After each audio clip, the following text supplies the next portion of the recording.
name is Myrna Yoder, and I am a disaster volunteer, which means that in my area, I show up on behalf of Red Cross for structure fires, factory fires, barn fires, flooding, other disasters. That's my job, casework. I started volunteering for the Red Cross at a crossroads of my own life. After I was widowed and I had retired from public school teaching, and I thought, what am I going to do? I need to find something here that's going to be meaningful, something that takes my time. And I checked into Red Cross, and it was the summer of all the hurricanes in 2005, and I took classes and was eventually deployed, and I have been a part of the Red Cross family since then. I love it. During Hurricane Wilma, that was one of the last ones, as you can tell, because it's at the end of the alphabet, and it started with Katrina earlier in the summer. I chose to do this because I needed to look for something to occupy myself and not worry about spending all of my free time with my children. I have 5 children, and I had a friend who was deploying all the time, and he said Red Cross would be a perfect fit for you. And I said, should I do food?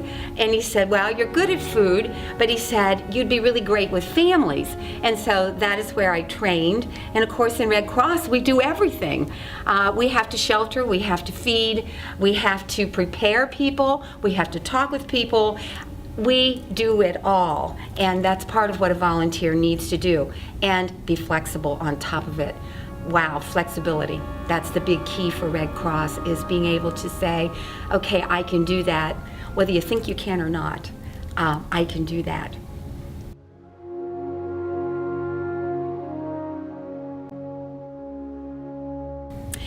When I was deployed for the effort for Hurricane Wilma, we were in southern Florida, and they had had a couple of hurricane incidents just prior, and this was nothing new to them. And I found them to be completely like, how can this happen to us again? We just got socked another punch, and then lost everything in many areas. And I enjoyed working with them and doing casework.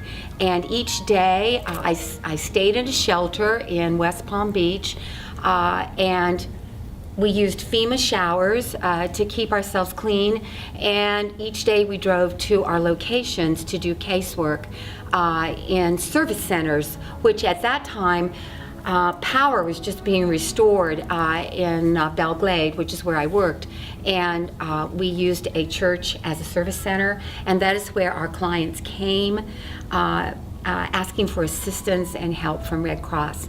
These folks had had assistance before because they had been socked so many times with storms, and so they kind of knew the routine. But Red Cross is there. That's what we're all about. And we are a symbol of hope. And that's why I love doing what I do. We're not far from the sugarcane fields. And so we often saw that as we were driving in. And many of those persons who worked in the sugarcane fields were not fluent in English. And I learned to know a young man who attended high school in Belle Glade, and he became my helper in translation. And his service to Red Cross, and he didn't even know it. He was just doing something because the school was out. The building hadn't sustained a lot of damage, but the school was out. He didn't have a lot to do, and he came to our service center, and he was helping us. And I was so impressed at his age that he was able to help me do my job, which was to help translate for families who were not English speaking. And that was a very memorable moment for me. I was a high school teacher. I love high school kids, and he was a great help to us. That town was a mess at that time, and Red Cross was its hope.